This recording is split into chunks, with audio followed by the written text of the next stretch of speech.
성이 나가지고 아벨을 갖다 돌로 죽인 일이 있었습니다. 모세율법에는 살인하는 자는 반드시 죽이라고 그랬는데, 그럼 가인이 아벨을 돌로 쳐 죽였는데 하나님께서 모세율법의 법으로 따지면 당장 죽여야 되겠는데, 그때는 모세율법이 없을 때이만큼 하나님께서 그 가인에게 죽이지 않고 벌을 내리지 않았습니다. 벌을 조금 내려 결국 네가 그렇게 아우를 죽였으니까 넌 내 앞을 떠나서 넌 여기 있지 못하다 해가지고 결국 유랑민이 되듯이 그렇게 되기로 했습니다. 그러니까 모세율법을 따지면은 당장 죽여야 될 게지만, 그땐 너 사람을 죽이면은 너는 죽는다 하는 그런 말도 없었고, 사람을 죽이는 데에 대해서는 법이 거기에 기록되어 있지 않기 때문에 살인을 했지만은 그를 갖다가 심한 형을 내릴 수 없었던 것입니다. 그러면 그 외에도 여러 가지 제목이 있는데, 지금은 우리 대한민국에도 법이 있고 성경에도 법이 있습니다. 그러니까 모세율법 10가지 십계명이 있죠. 이 십계명을 아마 기독교인들 쳐놓고는 전부 십계명을 중심으로 해가지고 그게 죄다 죄가 아니다 하는 것을 거기서부터 마음에서 양심의 가책을 받고 우리 마음의 죄를 정하게 되고 이렇게 되는데, 그럼 전에 지은 죄로 말미암아 우리가 사망에 이르게 되는데, 여기서 뭐를 없애면은 다시 살 수 있냐면 죄를 없애면은 사는 길이 여기서 열립니다. 그래서 이제 사는 길을 주시기 위해서 예수님이 1900년 전에 오셔가지고 새로운 법을 줬습니다. 그럼 새로운 법을 어떻게 줬냐면, 옛날에 10가지 계명을 그대로 두면은 침례를 받아도 또 한 가지죠. 그렇지만은 예수님이 오셔가지고 새 언약을 줬는데, 새 언약은 6월절 성만찬 예식에 떡과 포도즙을 먹고 마심으로써 너희 속에 생명이 있다 하는 이런 아주 생명의 언약을 주었습니다. 그럼 생명의 언약을 우리 사는 법을 주는데, 이 사는 법을 주는 데 있어서도 전에 그 죄라는 것을 이걸 어떻게 해야 된다 이 말이에요. 그냥 없앨 수는 없는 게고, 전에 지은 거는 죄값은 사망이라고 했어요. 죄값은 사망이라는 건 6장 23절에 보면 죄의 삭은 사망이요 하나님의 은사는 그리스도 예수 우리 주 안에 있는 영생이니라. 그게 죄의 값은 사망이니까 언젠가는 우리가 죽어야 되는 것입니다. 그럼 이 죽는 것을 어떻게 아주 죽어버리면 곤란하니까 미리 죽는 법을 갖다가서 성서적으로서 우리 죄를 장해 지내는 법이 있는데, 그 장해 지내는 법을 하나 보겠습니다. 골로새 2장 12절이요. 너희가 세례로 그리스도와 함께 장사한 바 되고 또 죽은 자들 가운데서 그를 일으키신 하나님의 역사를 믿음으로 말미암아 그 안에서 함께 일으키심을 받았느니라. 또 너희의 범죄와 육체의 무할례로 죽었던 너희를 하나님이 그와 함께 살리시고 우리에게 모든 죄를 사하시고. 여기 보면은 이 세례라고 하는 말은 씻는다는 뜻인데요. 이 원어에는 이 세례로 되어 있지 않냐고 바프테시마라고 우리 죄를 매장하는 걸로 되어 있습니다. 장례를 지내는 거. 장례 지내는 걸로 되는데, 그래서 침례라고 하죠. 침례라고 하는데 왜 그럼 여기다가 세례라고 썼느냐 하면은, 이건 천주교로부터 시작해서 선주교는 영세라고 하고 각 장로교, 감리교 이런 데는 이제 세례라고 합니다. 그 세례라고 하는 것은 물 조금 이마에다 이렇게 찍어 발라놓고 그렇게 하고 이제 살았다 이런 식으로 되어 있죠. 그러나 근본적 예수님으로부터 이 침례를 받는 것이 이제 쭉 내려오는데, 이 역사책을 보면은 예수님으로부터 초대교회 당시에는 전부 침례를 받았습니다. 그러니까 여기 지금 글자를 우리가 한번 받아보세요. 세례로 그리스도와 함께 장사한바 되고 이렇게 기록됐단 말이에요. 그러면 시침으로서 예수님과 함께 장사 지냈다 이렇게 되면 말이 안 되죠. 그러면 침례로 물에다가 이렇게 푹 잠금으로써 그리스도와 함께 장사한 바 되고 하면은 말이 맞는 것입니다. 왜? 침례라는 거 하는 말이 맞는 거예요. 그러니까 세례가 아니고 침례인데 침례는 곧 뭘 하는 거라고요? 장사 지내는 바. 장례, 매장을 한단 말이에요. 우리 죄를 완전히 매장을 해버려요. 그럼 매장을 하게 되면 어떻게 되느냐? 죄의 값은 사망이니까 우리가 죽어야 되니까 언제 죽어도 죽으니까 지금 의식적으로서 죽음을 미리 그만 장례식을 하는 것입니다. 장례한 바 되고 또 죽은 자들 가운데에서 예수님이 십자가에 돌아가셔서 무덤에 장례 지냈죠. 장례 지낸 후 3일 만에 부활하셨어요. 그 말씀과 같이 또 죽은 자들 가운데에서 그를 일으키신, 그를이라는 건 뭐냐면 예수님을 일으키신, 부활시키신 하나님의 역사를 믿음으로 말미암아 그 안에서 함께 일으키심을 받느니라. 누가 일으키심을 받죠? 침례 받는 사람이 이제 죽어서 장례를 지냈는데 죽고 난 후에 예수님을 살리신 것과 같이 그 사람도 새로 일으키심을 받는다 이겁니다. 이렇게 의식으로 우리 죽음을 먼저 맛보고 장례를 지내지 않으면 죄값으로는 언젠간 죽어야 돼요. 그러니까 이 죽음을 갖다가 미리 그만 예방을 해버리는 것입니다. 옛날에 호일자병이라고 한다든지 무슨 이런 병마가 올 때에는 미리 예방하듯이 우리 죽음을 미리 예방을 해서 죽어서 죄를 그만 없애버려요. 그래서 죽은 사람은 죄 때문에 죽었고 다시 일으키는 거는 누구 때문에 일으키죠? 예수님을 죽은 가운데에서 일으키신 하나님의 역사를 내가 믿기 때문에 나도 이제 죽어서 장례 지냈고 예수님을 살리신 것과 같이 나도 새로 일으키심을 받는다.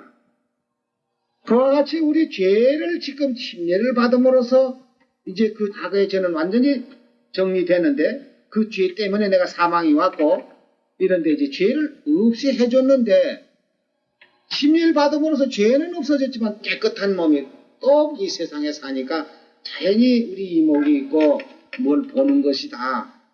세상에 이 눈이 이거 있다고 해서 이 보는 거 자꾸 함부로 봐도 이거 안 되는 거예요.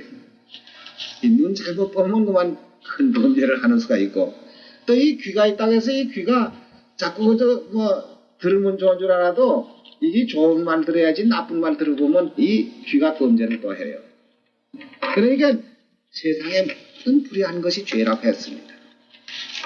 그럼 또 죄 지면은 또 죽는 거 아닙니까? 그럼 매일 하루 한 번씩 침례를 받다가 시대해야 안 되겠느냐 이렇게 생각하는데 그럼 우리는 어떤 것이냐? 죄를 없이 했으면 죄를 짓지 않도록 만들어줘야 된다.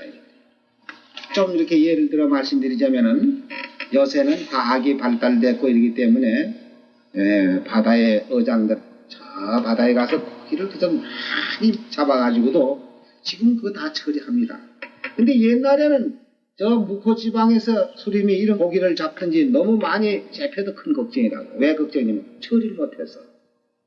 그게 금방 어떻게 다 팔리면 당해지만은 죽은 고기 그저 하루 이틀만 주면 냄새 나고 썩고 이러니까 그 냄새는 썩어지면 그만 바다에다 퍼내밀고 이러는 일들을 하고 있죠. 그렇지 않으면 이제 그 고기가 다 썩어서 못 먹을 정도 되기 전에 소금을 쳐놓으면 좀 당분간 오랫동안 견딜 수 있습니다. 근데 요새는 과학이 발달해서 냉동실을 만들어가지고요. 벌써 이 어장에 나간다고 할 것은 냉동실부터 먼저 만들어가지고 고기 잡는 쪽 하고다 그만 냉동실에 집으면 다 얼어버려요. 얼으면 암만 실이 가더라도 썩질 않습니다. 그래가지고 이제 각 시장으로 빠져서 나와가지고 고기 잡은 거죠. 한 달 후에라도 팔아먹고 2달 후에라도 팔아먹고 이렇게 해서 할 수 있는 거 뭐냐고. 우리가 죄를 없이 하는 것이 문제보다도 그 없이 하는 죄가 오래 유지할 수 있는 이것이 가장 중요한 건데요. 그럼 우리는 어떻게 해서 죄를 없이 그냥 오래 유지할 수 있느냐 하면은 성한 고기 잡아서 소금을 치는 것과 같이 우리 속에다 생명을 넣어야 됩니다. 생명을 넣어야 되는데 어떤 사람은 침례가 여기 침례라고 하지 않으시게 세례를 하니까 씻는다. 그래서 장로이나 감히 물력을 조금 얹혀놓고 그렇게 놓고는 이제 다 씻었다. 이제 깨끗하다. 이렇게 해서 하는데 이 침례라는 것은 우리 죄를 씻는 게 아니라는 것을 베드로 전서 3장 여기 21절에 보면은 잘 설명하고 있습니다.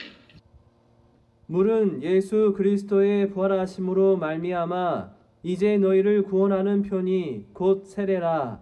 육체의 더러운 것을 제하여 버림이 아니요 오직 선한 양심이 하나님을 향하여 찾아가는 것이라. 저는 하늘에 오르사 하나님 우편에 계시니 천사들과 권세들과 능력들이 저에게 순복하느니라. 여기 침례 받는 것이 우리 더러운 것을 씻는 것이 아니라. 그럼 더러운 것을 씻는 게 아니고 뭐냐? 오직 선한 양심이 하나님을 향하여 찾아가는 것이라고. 그럼 선한 양심이 죄가 있고도 선한 양심이 가질 수 있습니까? 죄 가지고도 선한 양심을 가지고 있어요? 예. 하나님하고 우리 사이를 이 갈라지게 한 것이 무엇이냐 하는 것, 그것부터 우리가 알아야 되겠네요.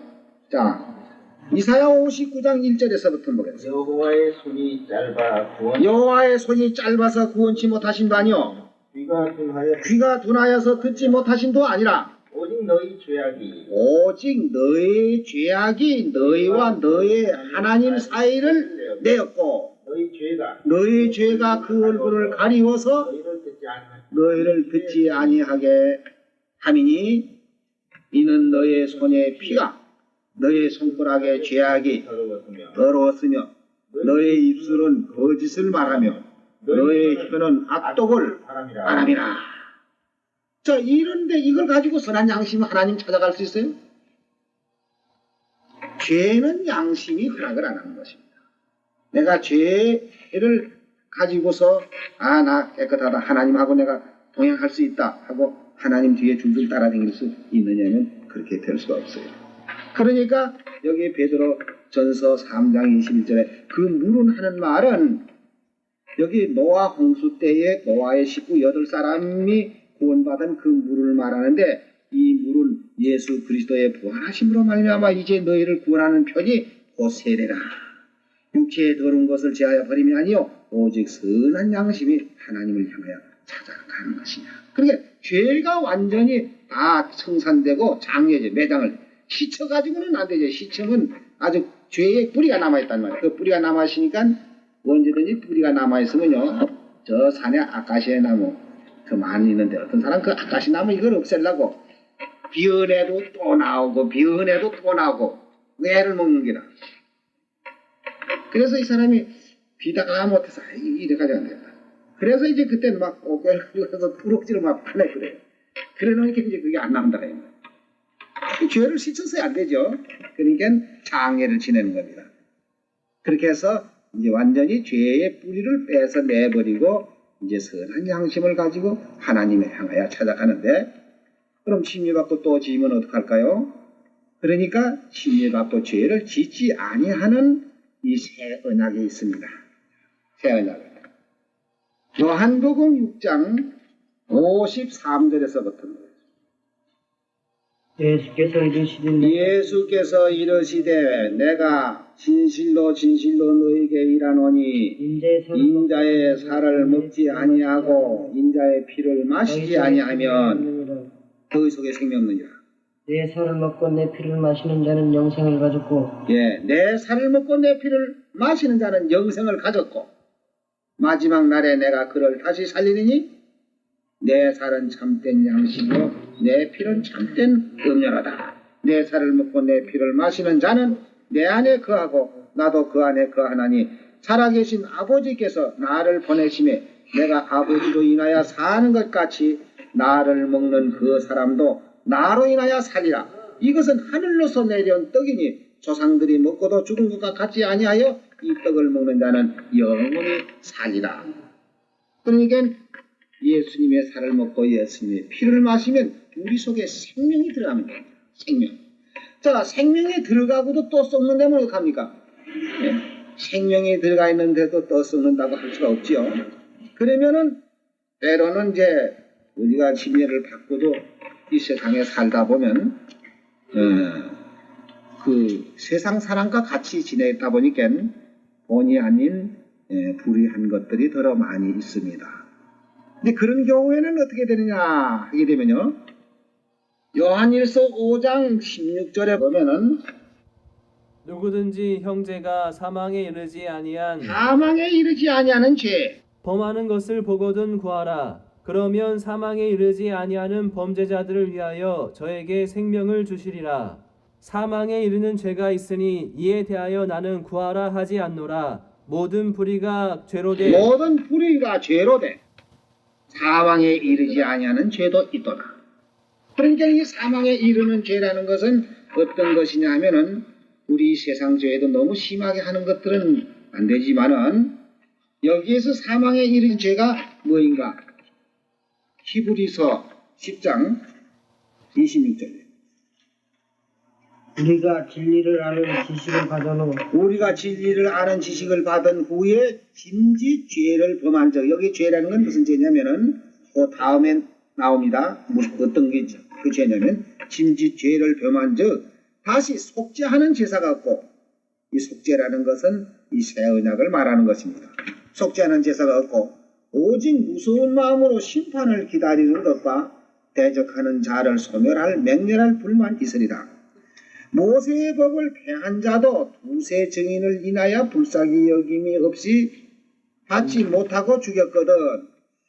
하물며 하나님의 아들을 밟고 자기를 거룩하게 한 언약의 피를 부정한 것으로 여기고 은혜의 성령을 욕되게 하는 자의 당연히 받을 형벌이 얼마나 더 중요하겠느냐 너희는 생각해봐라. 그러니까 여기 무슨 죄겠어요? 새 언약. 예, 이 언약의 질을 배반하고 나가는 것이 이것은 다시 속죄하는 제사가 없어요. 왜 그러냐면은 새 언약을 통해서 예수님의 살과 예수님의 피로 우리의 생명을 줬고 영생을 줬는데도 불구하고 그것을 부인하고 나갔을 때에는 옛날 모세의 율법을 폐한 자도 불쌍히 여기지 않고 죽였거든. 두 사람의 증인을 인해서 하물며 하나님의 아들을 밟고 자기를 거룩하게 하는 언약의 피를 부정하게 여긴다. 이것이 다시 용서함을 받을 수 없는 죄라는 것을 여기 말했습니다. 그러면 우리 속에 생명을 넣어준다는 말씀, 아까 어떻게 하면 생명이 들어간다고요? 요한복음 6장 53절에 예수님의 살을 먹고 예수님의 피를 마시면 너희 속에 생명이 있다. 생명이라는 뜻은 뭐냐면은 영원히 사는 뜻을 말합니다. 생명이 없으면 죽은 사람이고 생명이 있으면 산 사람입니다. 그러니까 생명이 있는 사람에게는 죽음이 있질 않지요. 그냥 영생이 항상 살아가지고 있기 때문에요. 근데 예수님의 살과 예수님의 피를 어떻게 우리가 먹고 마시느냐? 예? 그것이 누가복음 22장에서 우리가 볼 수 있습니다. 누가복음 22장 7절입니다. 유월절 양을 잡을 무교절 일이 이른지라 예수께서 베드로와 요한을 보내시며 가라사대 가서 우리를 위하여 유월절을 예비하여 우리로 먹게 하라. 여기 보면 유월절 양을 잡을 무교절이 이른지라 예수께서 베드로와 요한을 보내시며 가라사대 가서 우리를 위하여 유월절 예비하라 그랬는데 모든 교회 가운데는 유월절이라는 걸 듣지도 못하고 보지도 못했기 때문에 이 유월절 얘기만 하면 이건 모세율법으로만 생각합니다. 모세율법에 양 잡고 소 잡고 유월절 지킨 그걸로만 착각을 한다 이 말이에요. 근데 예수님이 유월절을 예배하라고 베드로와 요한을 보내서 가서 유월절을 예배해서 우리도 먹게 하라 한 이 유월절은 옛날 모세율법에 양을 잡고 양의 피를 문설주에 바르거나 백성에 뿌리는 그런 유월절이 아니고 멜기덱의 반차라고 하는 떡과 포도즙을 가지고 우리에게 새 언약을 주신 것입니다. 19절 보세요. 또 떡을 가져 살해하시고 떼어 저희에게 주시며 가라사대 이것은 너희를 위하여 주는 내 몸이라. 내 몸이라. 예수님이 내 살을 먹으면 너희 속에 생명이 있다는 게 이것이 내 몸이라. 너희가 이를 행하여 나를 기념하라 하시고 저녁 먹은 후에 잔도 이와 같이 하여 가라사대 이 잔은 내 피로 세운 새 언약이니 온 너희를 위하여 붓는 것이니라. 이렇게 해서 여기 새 언약이라는 말씀인데 이 새 언약은 예수님이 이 세상에 오시기 전 약 650년 그 이전에 에레미야 선지자가 여기서 예언을 했습니다. 에레미야 31장 31절이요. 나 여호와가 말하노라. 보라, 날이 이르리니 내가 이스라엘 집과 유다 집에 새 언약을 세우리라. 나 여호와가 말하노라. 이 언약은 내가 그들의 열조의 손을 잡고 애굽 땅에서 인도하여 내던 날에 세운 것과 같지 아니할 것은 내가 그들의 남편이 되었어도 그들이 내 언약을 파하였음이니라. 나 여호와가 말하노라. 그러나 그날 후에 내가 이스라엘 집에 세울 언약은 이러하니 곧 내가 나의 법을 그들의 속에 두며 그 마음에 기록하여 나는 그들의 하나님이 되고 그들은 내 백성이 될 것이라.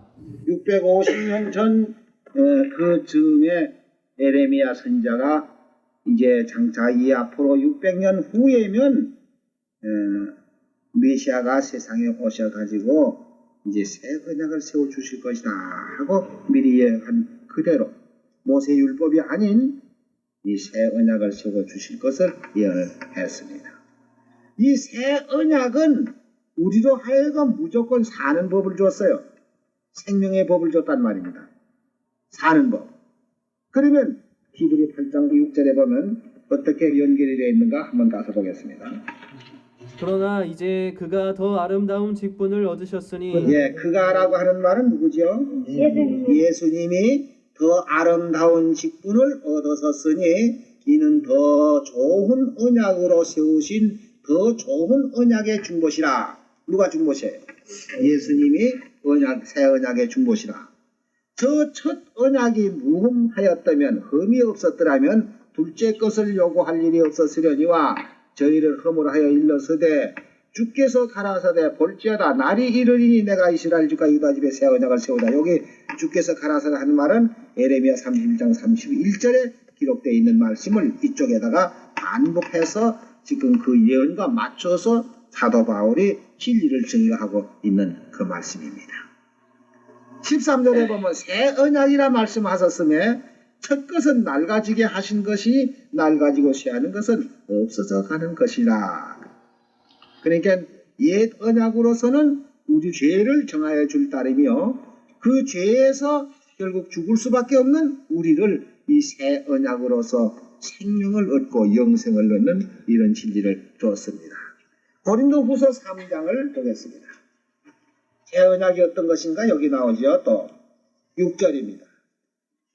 저가 또 우리로 새 언약의 일꾼 되기에 만족해 하셨으니 의문으로 하지 아니하고 오직 영으로 함이니 의문은 죽이는 것이요 영은 살리는 것이라. 여기 지금 잘 보세요. 저가 또 우리로 하여금 저가는 누구냐면 예수님이 또 우리로 새 언약의 일꾼 되기에 만족해 하셨으니 의문으로 하지 아니하고 오직 영으로 하면 의문은 뭐죠?